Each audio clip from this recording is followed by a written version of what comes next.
Two-Face here, back with another reaction video. This time I'm reacting to the last in the series of the Napoleonic Wars from Epic History TV. This is Napoleon Endgame France, 1814. So basically, if you watch the previous episodes, that you'll know that all the Allies are now invading France. So I mean, if you heard about the Battle of Waterloo, you know Napoleon would lose this, so let's see how it goes. And the link to the original video will be in the description down below. Please go subscribe to Epic History TV and History Marsh, who they've done a collaboration with. They do great historical content, really informative, and put a lot of detail and hard work into this, and show them all the support you can. Oop, nearly lost my mic. Okay, so let's see how this plays out. Let's get into this. And peace, peace. It's easy enough to say the word. Am I to give up all that I possess in Germany?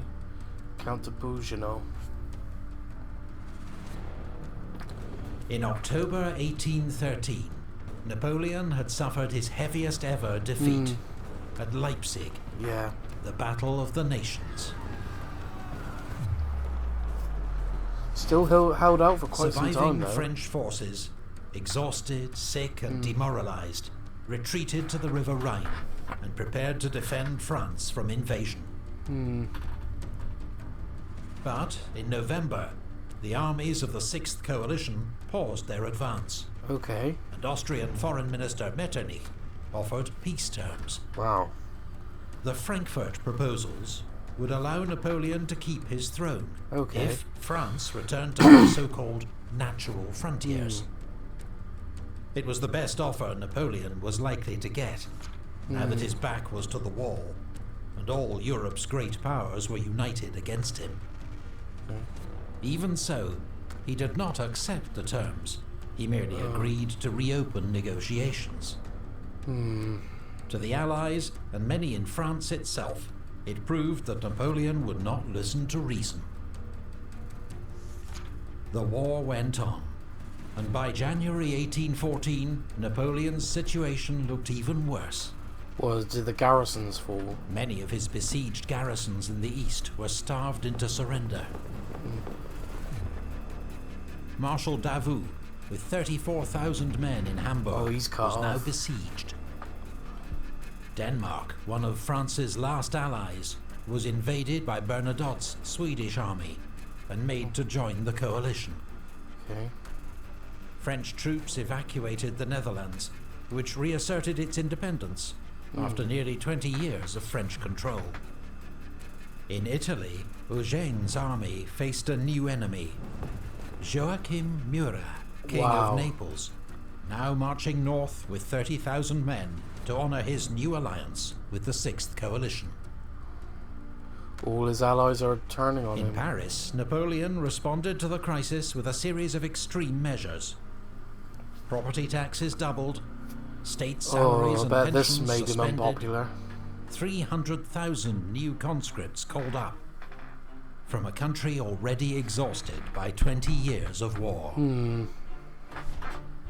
He ordered the release of Pope Pius, under French house arrest for the last 5 years, to try to shore up his support in Italy.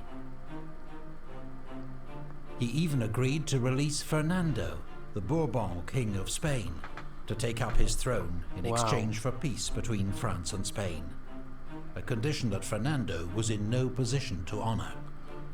Well, I can imagine. But these concessions were too little, far too late. Yeah. In January, two coalition armies crossed the Rhine into France. Wow. Blücher's army of Silesia and Schwarzenberg's army of Bohemia. Outnumbered French forces in their path could only fall back. On the 25th of January, Napoleon said farewell to his wife and son at the Tuileries Palace before leaving for the front. He would never see either of them again. With just 70,000 men, he faced odds of 4-1. Wow. Most of his troops were raw conscripts, some without uniforms, many just learning how to hold a musket. But for the first time in years, Napoleon's army was so small that he'd be able to exercise direct command over all its movements. True, that is an advantage. The result would be one of the most audacious and brilliant campaigns in history. Well, let me just get rid of this ad.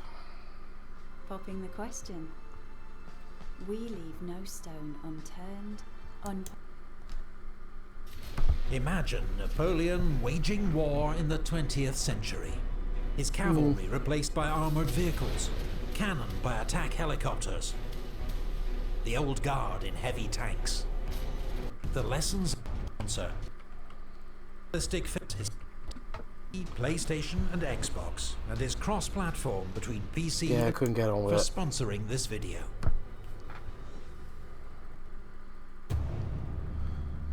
If the enemy are foolish enough to cross the Rhine, I will march to meet them. Then you'll see the meaning of the word debacle. Napoleon to Count Blücher. I would pronounce that wrong. The battle for France would be fought east of Paris, mostly across Champagne, a flat region divided by the rivers Marne and Seine and their tributaries. In late January, fields were dusted with snow and roads quickly turned to mud. Napoleon learned that the coalition armies were widely scattered, with part of Blücher's army near Napoleon's old college at Brienne. Okay. The Emperor advanced rapidly to trap and destroy part of Blücher's army. Divide and But conquer. after a hard day's fighting that cost both sides 3,000 casualties, Blücher was able to retreat towards Schwarzenberg's army.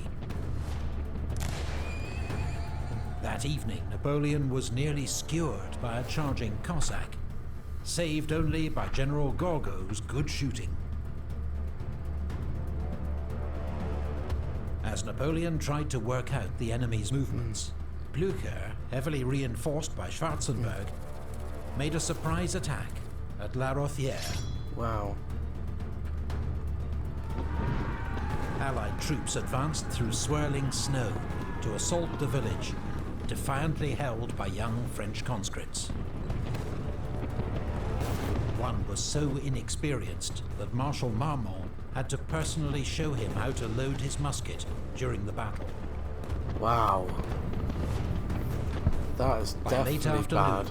Rader's Bavarian Corps was falling on Napoleon's flank. Heavily outnumbered, I nearly forgot Napoleon Bavaria had no switched option but sides. to retreat, having lost 5,000 casualties and 73 guns abandoned in the thick mud. Wow.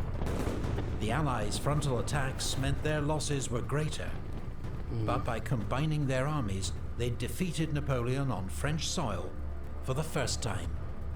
That is one hell of an achievement. Believing Napoleon would now retreat towards Paris, the Allies decided to advance along two routes to ease pressure on the roads.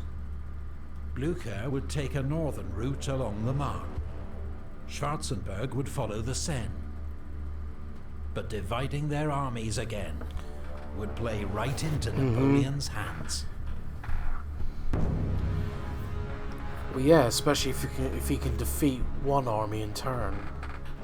The study of it has given me greater than his genius than any other, the Duke of Wellington.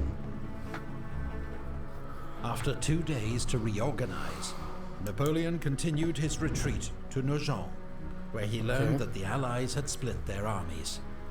Not only that, they were advancing at different speeds. The aggressive Blücher racing ahead, while the more cautious Schwarzenberg lagged To behind. the south.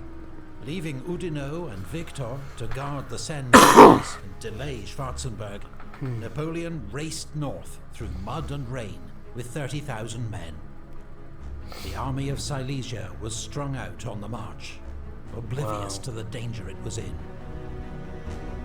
First, Napoleon fell on General Ossouffiev's Russian 9th Corps at Chaumont, destroying it, taking its commander and 2,000 men prisoner. The next morning, he marched on General Austin Sacken's force near Montmiral. This was a much larger force, with 2 infantry and 1 cavalry corps, and was expecting support from York's Prussian First Corps. But the Prussians were late, and Sacken's troops could not withstand the French onslaught. At this desperate hour, the Emperor's elite Old Guard were no longer held back, but were often thrown into the thick of the fighting. By the end of the day, Napoleon had inflicted another 3,500 casualties, twice his own losses, and the Allies were in rapid retreat. Napoleon had ordered Marshal MacDonald to cut off the enemy's escape by seizing the Marne Bridge at Chateau Thierry. But York's Prussians got there first. The next day, Napoleon could only batter their rear guard as the enemy fled across the Marne, destroying the bridge behind them. Sending Marshal Mortier to rebuild the bridge and continue the pursuit, Napoleon doubled back to rejoin Marmont, who had been left to keep watch on Blücher. Napoleon attacked at Vauchamp, using General Grouchy's cavalry to outflank Blücher's army, which was soon in headlong retreat. A merciless French pursuit inflicted 6,000 Prussian and Russian casualties. Napoleon lost just 600 men. Wow. Napoleon had taken on an enemy army almost twice his size, and beaten it 4 times in just 6 days. Blücher had lost an estimated 15,000 casualties in battle, and another 15,000 in smaller engagements, as stragglers or deserters. For now, the army of Silesia had been scattered and neutralized. Sell out in seconds, knowing we won't hold you back. Partner with the best commerce platform. Okay, But in the south, Marshals Victor and Oudinot had not been able to prevent Schwarzenberg's army of Bohemia from crossing the Seine in 3 places. Austrian troops were now just 40 miles from Paris. Leaving Mortier and Marmont to keep watch on Blücher, Napoleon raced south. Schwarzenberg, alarmed by news of Blücher's defeat and of Napoleon's approach, immediately ordered a retreat. It was too late for Wittgenstein's advance guard, routed at Montmain with 2,000 casualties. Napoleon sent Victor's Second Corps to seize the bridge at Montereau, but was so infuriated by its slow progress that he sacked Victor and gave his corps to General Gérard. The next day, at the Battle of Montereau, the French drove the Allied Württemberg Corps back across the river, with 30% losses. According to some accounts, the Emperor sighted the French cannon himself, as he had at Lodi 18 years before. Napoleon had the Allies on the run. But how long could it last? Probably not long.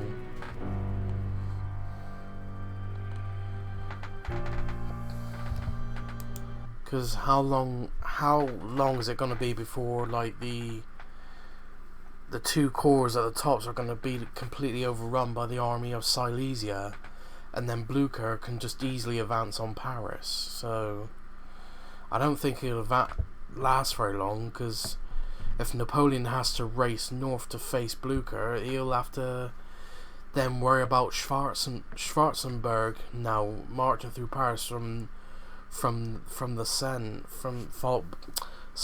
following the Seine River. But you never know, Napoleon might have a plan for this. I'm not really sure. Recollect what your military position is. If we act with military or political prudence, how can France resist a just peace demanded by 600,000 warriors? Let her if she dare. British Foreign Secretary Lord Castlereagh to Metternich.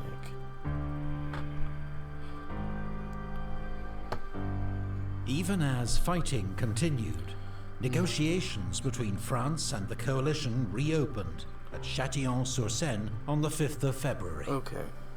The Allied terms were now more severe. Yeah, they were bound to be. A return to France's frontiers of 1791. Wow. Which meant the additional loss of Belgium, a humiliation which that Napoleon at the time refused to accept. Part of the Netherlands. Instead, he tried to revive the Frankfurt proposals, hoping to play for time. Not gonna happen. And to split the coalition, whose war aims varied from Britain's hard line to Austria's more ambiguous position.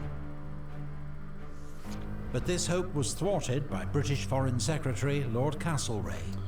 On the 1st of March, he persuaded the Allies to sign the Treaty of Chaumont.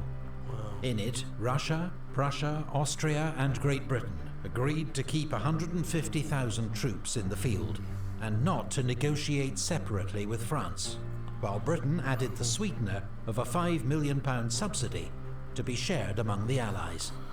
Well, The treaty's secret articles specified common war aims, including the future independence of the German states, Switzerland and Italy, while Spain was to be returned to the Bourbons and Holland to the House of Orange. The four powers even agreed that once they'd defeated Napoleon, they'd form a 20-year defensive alliance to maintain peace in Europe, a sign of their newfound commitment to each other. A split in the coalition had been Napoleon's last best hope for a favourable peace. That was gone. Yeah. And news from across the country was bleak.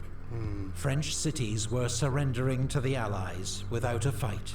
Nancy, Dijon and Mâcon had all fallen. Wow. In the south, Wellington defeated Marshal Soult at Orthez, forcing him to fall back on Toulouse.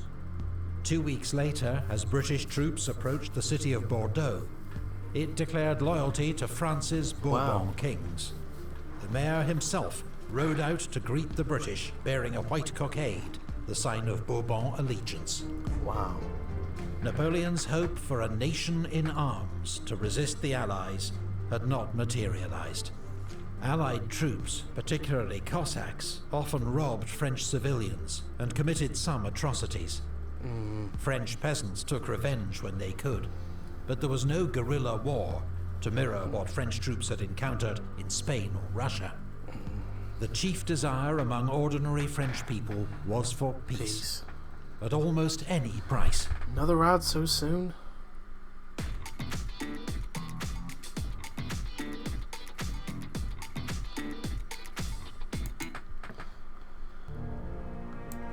It kind of showed that the people of France at this point were just fed up with with like non-stop war, and it's like similar to, if you would think to well, not entirely similar, but it's sort of like bordering on the same similar sort of circumstances of the Russian Revolution, except France never became communist.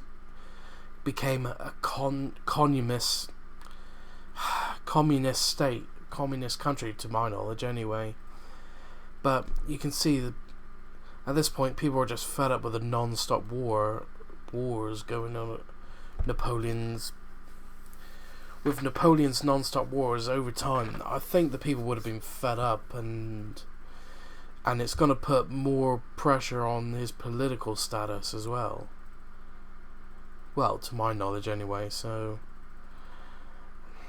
surprised it lasted this long. But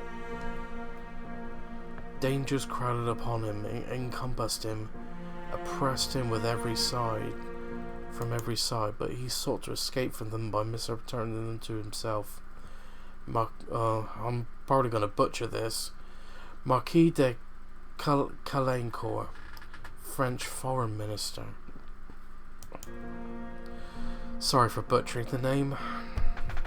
Any talk of Napoleon's defeat in late February was premature. Yeah. The French Emperor was driving Schwarzenberg's army of Bohemia before which is him, double the size. even though it was twice his size. Yeah. But Schwarzenberg scrambled to safety behind the River Aube. Napoleon... Is it just me, or does it look like Schwarzenberg is quite paranoid, but then I suppose with good reason, but can someone let me know, like, what kind, if Schwarzenberg was always a paranoid, was always like very cautious. I was gonna say paranoid, but that'd probably be overstretched. That'd probably be an overstatement. So, but yeah, you can see here that it won't take long for Blücher just to march on Paris from here, because it's only got like what, two French corps standing in the way. But I could be wrong. So Napoleon knew he had to land another decisive blow soon, so turned his attention back to Blücher. After an aborted attempt to join forces with Schwarzenberg, Blücher had decided to resume his advance on Paris, gathering reinforcements en route, and with only Marmont and Mortier's weak corps to oppose him. Leaving Marshal MacDonald in command in the south, Napoleon set off to intercept Blücher, covering 60 miles in 3 days along terrible roads choked with mud. At Napoleon's approach, Blücher retreated across the Marne, burning the bridges behind him. 24 hours later, they'd been rebuilt by French engineers, and Napoleon was poised to crush Blücher against the Aisne River, because the major crossing point at Soissons was held by a Franco-Polish garrison. But after just a day's fighting, the garrison commander at Soissons tamely surrendered, allowing Blücher to escape. It's just getting worse and worse for Napoleon continued his pursuit across the Aisne, still hoping to cut off the army of Silesia. But at Chaumont, he encountered Russian troops in a strong defensive position. The Russians fought stubbornly. The French finally forced the enemy to withdraw, but only at the cost of 6,000 casualties, including many irreplaceable veterans from Napoleon's guard. Napoleon pushed on to Laon. But by now, Blücher had concentrated his forces, 98,000 troops in all, and outnumbered Napoleon 2 to 1. French attacks were repulsed, while Marmont's corps was caught off guard by a late Allied counterattack and routed. Napoleon was lucky to avoid a much heavier defeat. Blücher, usually aggressive to the point of recklessness, was unwell and had been told Napoleon's army was twice as big as it was, leading him to act with unusual caution. Laon was a heavy blow to Napoleon. 6,500 casualties he could not afford. No, not at this point, no. Undaunted, he fell back to Soissons, and after a brief moment to reorganize, he marched on the city of Reims, which had just fallen to Saint-Priest's Russian corps. In a whirlwind assault, Napoleon retook the city. Saint-Priest himself was mortally wounded, his corps routed. Meanwhile, in the south, Schwarzenberg had resumed his offensive as soon as he found out Napoleon had gone north. In heavy fighting, he'd driven Oudinot and MacDonald back from the River Aube. 5 days later, the Allies had recaptured Troyes, as MacDonald retreated behind the River Seine. Now, after 4 days to rest and reorganize his battered army, Napoleon was coming south once more. Schwarzenberg, emboldened by news of Napoleon's defeat at Laon, decided that this time he would stand and fight. Napoleon advanced on Arcis-sur-Aube, ignoring reports that the enemy was not retreating as he believed, but gathering for battle. As heavy fighting broke out, Napoleon still believed he faced only the enemy rearguard. It was a nasty surprise to discover that he faced the entire might of the army of Bohemia. 28,000 men against 80,000. In desperate fighting, Napoleon personally rallied fleeing troops and exposed himself to enemy fire, having his horse killed under him by an exploding shell. But the odds were too great. At the end of the second day, Napoleon was forced to order the retreat. Wow. Hang on. So many hours in such a short time. I just don't do things like this. You know we want it. Right.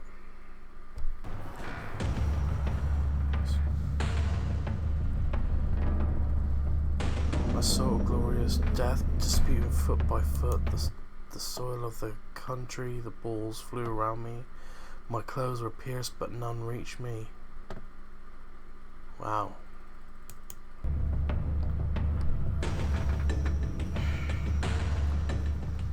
Napoleon believed his army was now too weak to take on the Allies directly, so he decided to change strategy. He would march into the rear of the Allied armies, join up with some of his isolated garrisons, and cut the enemy's lines of communication, forcing them to abandon their advance on Paris.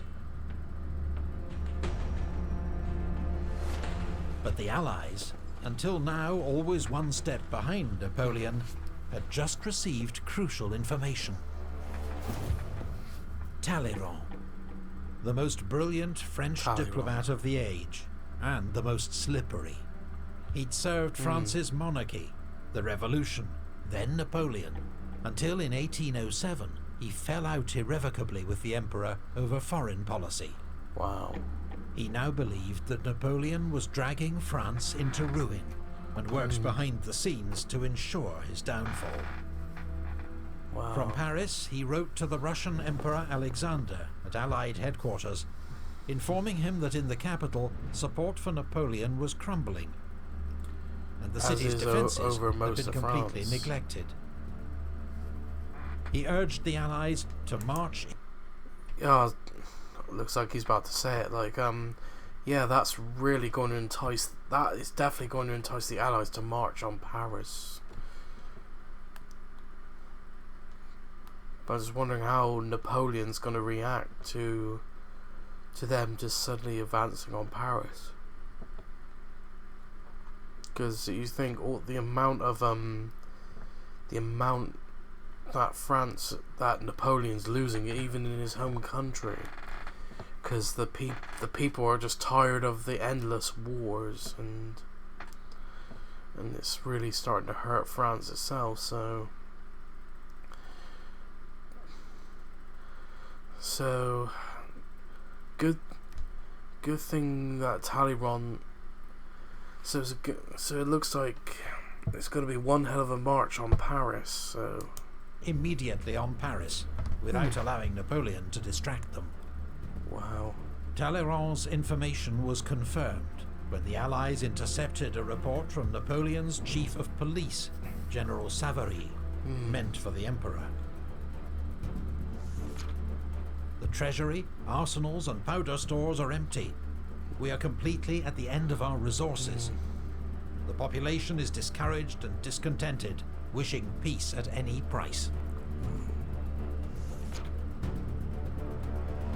As Napoleon advanced on Saint-Dizier, the Allies sent General Witzengerode and 10,000 cavalry to harass his army and to screen their own movements. Then began their march on Paris. It just shows that how much they've learned from being defeated by Napoleon earlier in Napoleon's career, because now with Napoleon going, well, as you would see it going the wrong way, the Allies, all they have to do is just turn around and march towards Paris while Napoleon's heading east.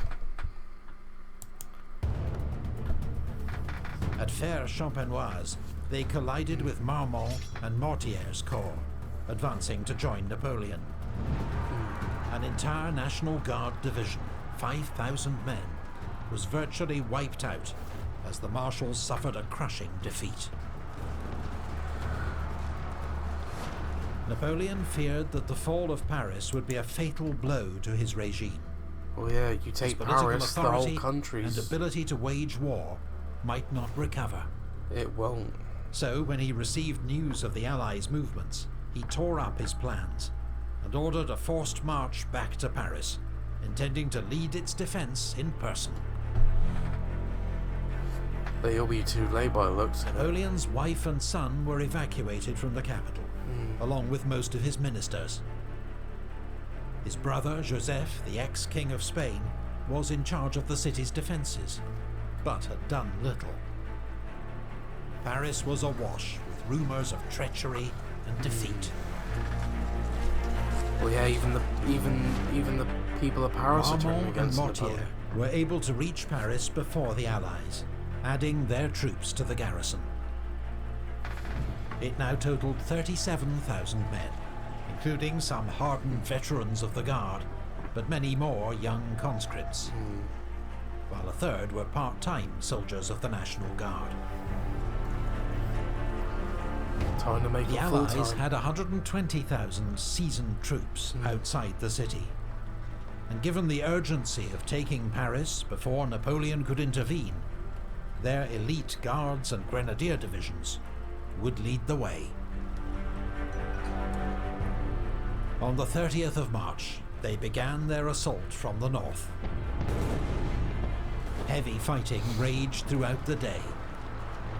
The city's defenders fought bravely, inflicting several thousand casualties on the advancing enemy. But defeat was inevitable. Yeah. That night, to save Paris from destruction, Marshal Marmont agreed to surrender the city, on condition the garrison was permitted to leave with its weapons. At the Hôtel des Invalides, the 71-year-old Marshal Serrurier oversaw the burning of 1,400 flags and standards captured from France's enemies. Wow. As well as Frederick the Great's sword and sash, so they would not fall into Allied hands. Wow, no wonder... Napoleon was just... I could be wrong. No wonder why so many Germans have got anger towards France. Because you can imagine how priceless that is. Frederick the Great's sword and sash. Wow. Bit of a dick move though, but... I don't know. What do I know? 15 miles from Paris, when he was informed of the city's surrender. They've taken Paris. He sat with his head in his hands for 15 minutes.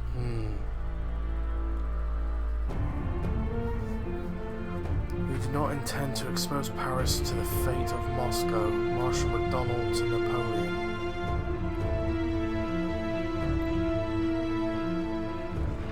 On the 31st of March 1814, France's enemies marched into Paris for the first time since the 100 Years' War. Wow. Parisian crowds cheered the three Allied monarchs, bringers of peace. Everyone in Paris was suddenly a royalist once more.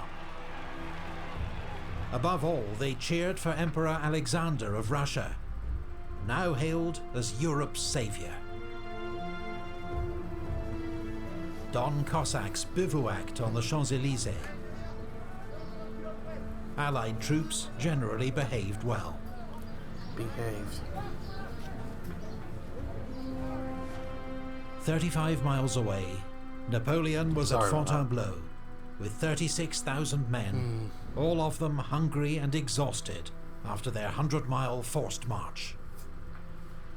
Nevertheless, Napoleon began planning an immediate advance on Paris.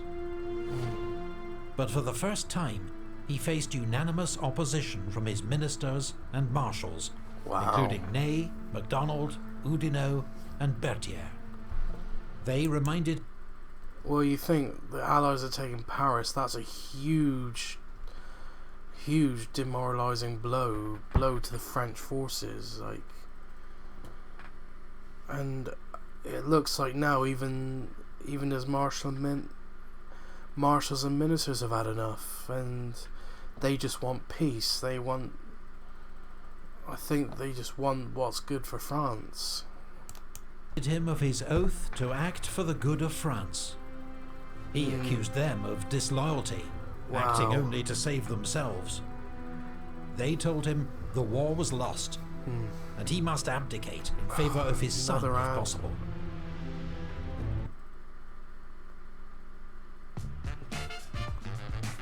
Oh, of course, it would be unskippable. Okay.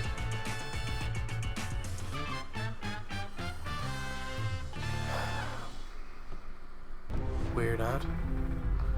On the 4th of April, Marshal Marmont surrendered his entire corps to the coalition, which was marched over to the enemy lines against the wishes of many of its officers and men. This was a devastating blow to Napoleon, and encouraged the Allies to reject his offer of a conditional abdication in favour of his son. 2 days later, he abdicated without conditions. The Allied powers, having proclaimed that the Emperor Napoleon is the only obstacle to the re-establishment of peace in Europe, the Emperor Napoleon, faithful to his oath, declares that he renounces for himself and his heirs the thrones of France and Italy, and that there is no personal sacrifice, including his life, that he is not ready to make in the interests of France. Napoleon's abdication was formalized by the Treaty of Fontainebleau, by which he was allowed to keep the title of emperor, become sovereign of the small island of Elba, and retain a bodyguard of 400 men. News came too late to prevent Wellington's attack on Toulouse, leading to a costly and pointless battle, with more than 7,000 casualties.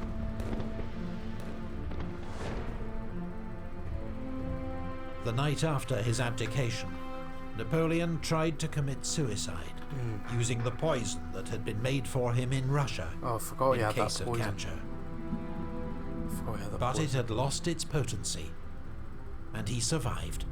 Well, it still must have made him suffer. 2 weeks later, Napoleon bade farewell to his old guard at Fontainebleau Palace, and began his journey into exile.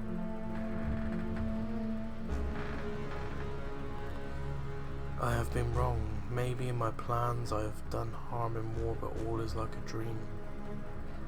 Napoleon, Fontainebleau Palace.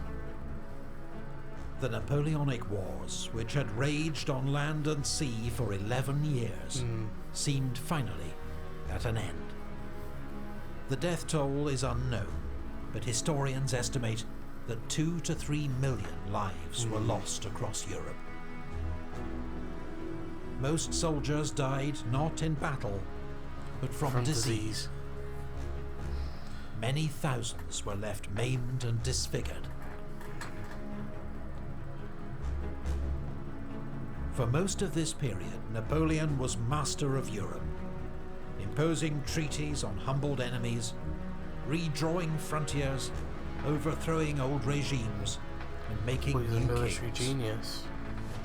He was the last figure in history to combine total political power with frontline military genius, in the mold of Alexander and Caesar. But it seemed Napoleon's reign was to end in abject military defeat.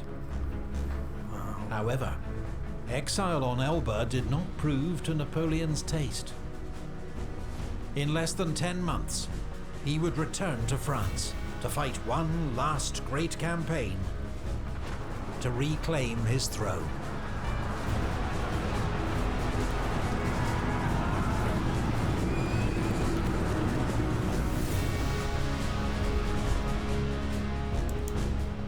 And that'll do it. This has been a great series by Epic History TV about Napoleon, and it was interesting to learn about Napoleon's career before the Battle of Waterloo. Now, I just want to point this out that I'm not going to react to the Battle of Waterloo because I have already seen that video, and I've also watched the film Waterloo, the original 1970 film Waterloo, so I've got a good idea how it all plays out. So anyway, this has been a good video from Epic History TV. If you like this reaction, please like, comment and subscribe, and I'll see you in the next one.